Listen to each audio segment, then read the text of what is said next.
எல்லாருக்கும் வணக்கம். என் நேம் செந்தில்குமார். சரிங்களா, இன்னைக்கு பார்க்க போகிறது ஒரு மெயின் டாபிக். ஏன்னா கடந்த சுதந்திரமானதுலேருந்து நம்ம ஃபாலோ பண்ணிக்கிட்டு இருக்கக்கூடியது ஒரே எஜுகேஷன் பாலிசி மட்டும்தான். இப்போ தான் 2020 வந்து நம்ம சென்ட்ரல் கவர்மெண்ட் வந்து இப்போ நீங்கள் படித்தது எல்லாமே ஓல்டு, இப்போ லேட்டஸ்ட்டாக நிறைய இறக்கிட்டாங்க.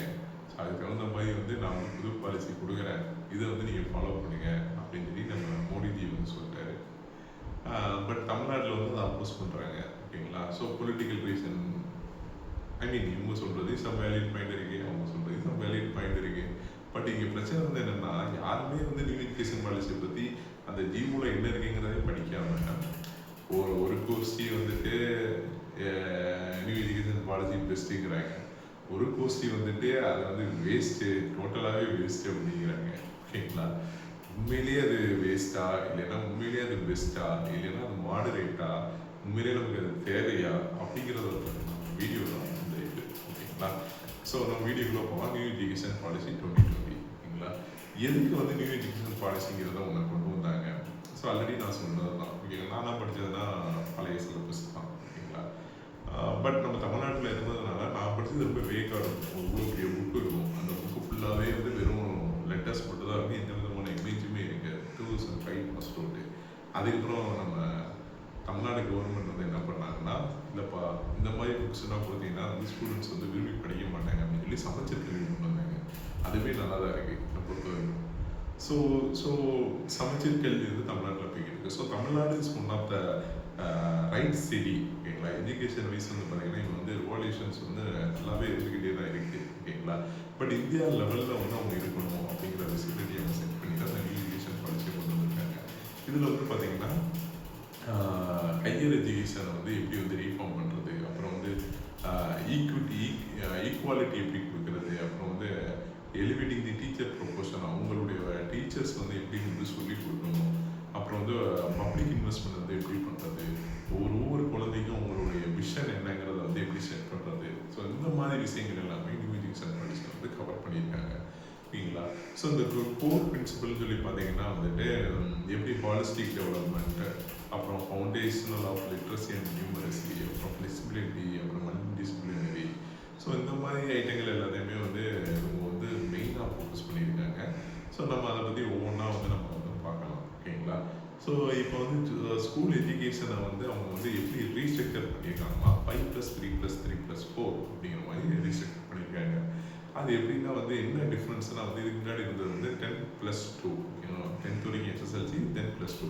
பட் இப்போ கொண்டு வந்திருக்க வந்து 5+3+3+4 அப்படிங்கிற மாதிரி கொண்டு வந்திருக்காங்க. ஓகேங்களா, ஸோ வந்து இதில் வந்து பார்த்தீங்கன்னா கவரிங் ஏஜஸ் வந்து பார்த்தீங்கன்னா 3 to 18. ஓகேங்களா, ஸோ இப்போ வந்து நீங்கள் ஒரு குழந்தை படிக்கணும் 3 to 6 with the school system வந்து which is not cover in old. ஓகேங்களா, ஸோ இந்த ஃபஸ்ட்டு 5 இயர்ஸில் வந்து பார்த்தீங்கன்னா அவங்களுக்கு வந்துட்டு anganwadi, preschool, balwadi, so 3 to 8 years வந்து பார்த்தீங்கன்னா இதாக இருக்கும்.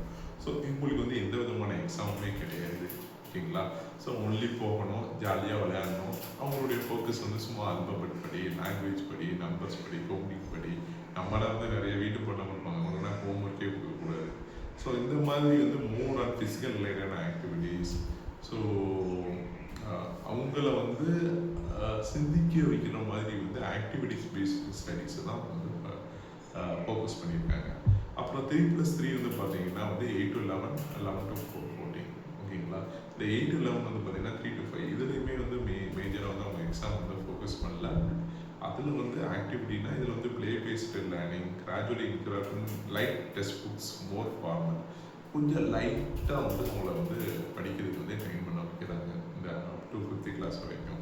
6 to 8 தான் வந்து அவங்களுக்கு வந்து சப்ஜெக்ட் டீச்சர்ஸே வந்து இன்ட்ரடியூஸ் பண்ணுறாங்க.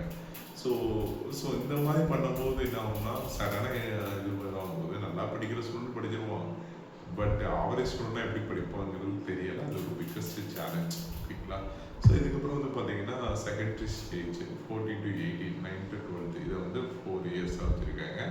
இதில் வந்து நம்ம இப்போயும் படித்த மாதிரி இதில் வந்து பெருசாக வந்து அவங்க கை வைக்கலை.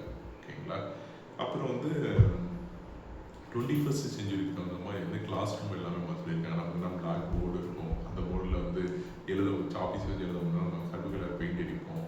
ஸோ இந்த மாதிரி தான் நம்ம படிச்சு வந்திருக்கோம். அவங்களுக்கு எல்லாமே டிஜிட்டல் போர்டாக மாற்ற சொல்லியிருக்காங்க. ஸோ கம்ப்யூட்டரை வச்சு பிபிடி போட்டு அப்படி சொல்லி கொடுங்க அப்படிங்கிற மாதிரி அவங்க சொல்கிறாங்க. பட் இதெல்லாம் பாசிபிலிட்டியான்னு கேட்டால் எனக்கு தெரியலை. அப்புறம் வந்து new subject skills for student ஓகேங்களா. ஸோ ஒவ்வொரு ஸ்கூல்லேயும் வந்து அவங்க வந்து கரண்ட் ட்ரெண்டுக்கு தகுந்த மாதிரி வந்து நியூ சப்ஜெக்டை வந்து இன்ட்ரடியூஸ் பண்ணுறாங்க. லைக் ஏஐ, ஆர்டிஃபிஷியல் இன்டெலிஜென்ஸாக இருக்கட்டும், ஹாலிஸ்டிக் ஹெல்த்தாக இருக்கட்டும், ஒரு ஆர்கானிக் லிவிங்காக இருக்கட்டும், ஒரு என்விரான்மெண்ட் ரிலேட்டடான ஒரு சப்ஜெக்டாக இருக்கட்டும். ஸோ ஸோ இந்த மாதிரி இது எல்லாத்தையுமே ஸ்கூல்லேயே வந்து இன்ட்ரடியூஸ் பண்ணி அவங்கள வந்து சிந்திக்க வைக்கிறாங்க. ஸோ இதை தாண்டி வந்து இன்டென்சிவ் ப்ரோக்ராம் கண்டக்ட் பண்ணுறதா இருக்கட்டும், ஒகேஷனல் எஜுகேஷன் இதுவாக இருக்கட்டும். ஸோ இது எல்லாமே வந்து இந்த எஜுகேஷன் பாலிசியில் இருக்குது. தாண்டி 8th வந்து பார்த்தீங்கன்னா உங்களுக்கு பிடிச்ச வந்து ஒரு எனி தொழில் அதை வந்து அவங்க வந்து லேர்ன் பண்ணிக்கலாம் அப்படின்னு சொல்லி இருக்குது. இதைத்தான் வந்து இங்கே இருக்கவங்க வந்து மெயினாக எதிர்க்கிறாங்க. ஏன்னா ஸ்கூல் படிக்கும்போது அவங்க ஸ்கூல் மட்டும் தான் படிக்கணும், அவங்க வந்து வேலைக்கெல்லாம் போகக்கூடாது அப்படிங்கிறது தான் இங்கே நம்ம தமிழ்நாட்டு பொலிட்டிஷனுடைய மெயின் தாட் ப்ராசஸ் ஓகேங்களா. ஸோ இது இது டீச்சர்ஸ் வந்து எப்படி இது பண்ணலாம், அவங்களுக்கு தனியாக வந்து ப்ரொஃபஷனல் டெவலப்மெண்ட் ட்ரைனிங் வச்சு அவங்களுக்கு இந்த நியூ எஜுகேஷன் பாலிசிக்கு ரிலேட்டடான சிலபஸை வந்து அவங்கள வந்து ட்ரெயின் பண்ணி அவங்கள வந்து அனுப்புகிறாங்க. ஸோ இது எல்லாமே இருக்குது. ஸோ இதை வச்சு தான் வந்து அவங்க வந்து மெயினாக வந்து நம்ம எஜுகேஷன் பாலிசி வந்து சேஞ்ச் பண்ணி டெக்னாலஜி ட்ரிவனாக வந்து மாற்றுறதுக்கு வந்து ட்ரை பண்ணிக்கிட்டு இருக்காங்க.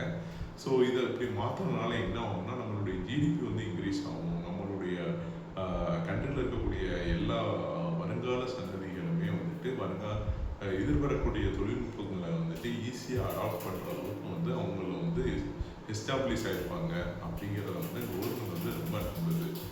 ஸோ இதுதான் மெயின் திங் நியூ எஜுகேஷன் பாலிசியில் இருக்கிறது. ஸோ உங்களுக்கு டைம் கிடைக்கும் போது நீங்கள் நியூ எஜுகேஷன் பாலிசி ஜிஓ வந்து ஃபுல்லாக ரீட் பண்ணுங்கள். ரீட் பண்ணிட்டு you can take a call. Because இது ஒவ்வொரு தனிப்பட்ட நபரின் அவங்களுடைய எண்ணங்களை பொறுத்தது நியூ எஜுகேஷன் பாலிசியை நம்ம அடாப்ட் பண்ணுமா வேண்டாமா. ஆப்வியஸாக சர்டன் பாயிண்ட்ஸ் வந்து ரொம்ப வேலிடாக இருக்குது. அதே நேரத்தில் சர்டன் பாயிண்ட்ஸ் வந்து ரொம்ப அகெயின்ஸ்டாகவும் இருக்குது தமிழ்நாடு இதுக்கு. நாட் ஒன்லி தமிழ்நாடு, சில்ட்ரன்ஸ் எஜுகேஷனை பொறுத்த வரைக்கும் ஓகேங்களா. ஸோ இதில் எது நம்ம குழந்தைக்கு வேணும் எது வேண்டாங்கிறத வந்து நம்ம தான் டிசைட் பண்ணணும் ஓகேங்களா. ஸோ கோத்ரூ பண்ணுங்கள். ஹோப்ஃபுல்லி இந்த வீடியோ உங்களுக்கு வந்து ஹெல்ப்ஃபுல்லாக இருக்கும்னு நினைக்கிறேன். ரொம்ப தேங்க்ஸ்.